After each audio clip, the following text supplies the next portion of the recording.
ওয়ালাইকুম দোস্ত। তো আজকে তোমাদেরকে একটা জমির ব্যাপারে একটা যে মাপামাপি হয় সে ব্যাপারে একটা তথ্য দিচ্ছি। এই যে পোলট্রি পোতা আছে, এই জমিটা অ্যাকচুয়ালি আমরা কিনতে চাইছি। তো এখন সমস্যা হচ্ছে, জমিটা যদি আমরা নিই কাগজ কলমে তো মেপে নেওয়া দরকার কতটা কি পরিমাণ আছে। তো এখন কথা হচ্ছে, যিনি জমিটা বিক্রি করছেন তেনার কাগজ কলমে সে 2.5 কাঠা বিক্রি করছে এবং ম্যাপে জায়গাটা কিন্তু এলোমেলো দেখাচ্ছে, এত বড় জমিটা।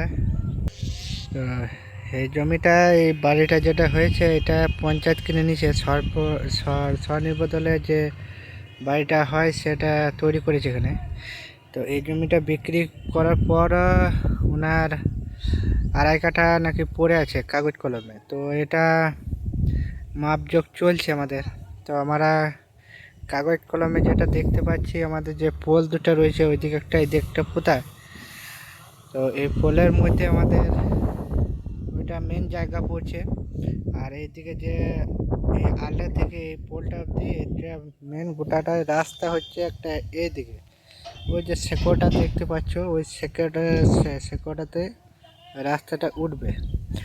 তো এই রাস্তাটা ওই যে পঞ্চায়েতের গায়ে গায়ে যে রাস্তাটা গেছে ওই রাস্তাটা কিন্তু এখানে হওয়ার কথা। ম্যাপে যেটা দেখাচ্ছে এখানে রাস্তা আছে, কিন্তু ওইটা ক্যানেলের পারে পারে করে দিয়েছে।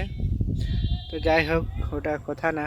তো এটা পরে ভবিষ্যতে জায়গাটা কিন্তু হতে পারে, তো রাস্তা হতে পারে। তো এখন জায়গাটা আমরা একটা উকিল এনে মেপেছিলাম। তো এই জায়গাটি আমরা একটা আমিনকে এনে মেপেছিলাম প্রথম। তো জায়গাটি ওই যে পোলটার সামনে ওই গাড়াটা আছে ওইখানে একবার মাপজোক হয়েছিল। তারপরে দ্বিতীয় আমিন আনার পর এই যে পোলটা কেটেছে এইখানে। তারপরে ওই যে ওই পোলটা দেখতে পাচ্ছ বড়, ওই পোলের 5 ফুট কিন্তু এদিকে দূরত্বে আমাদের জায়গাটা ছিল।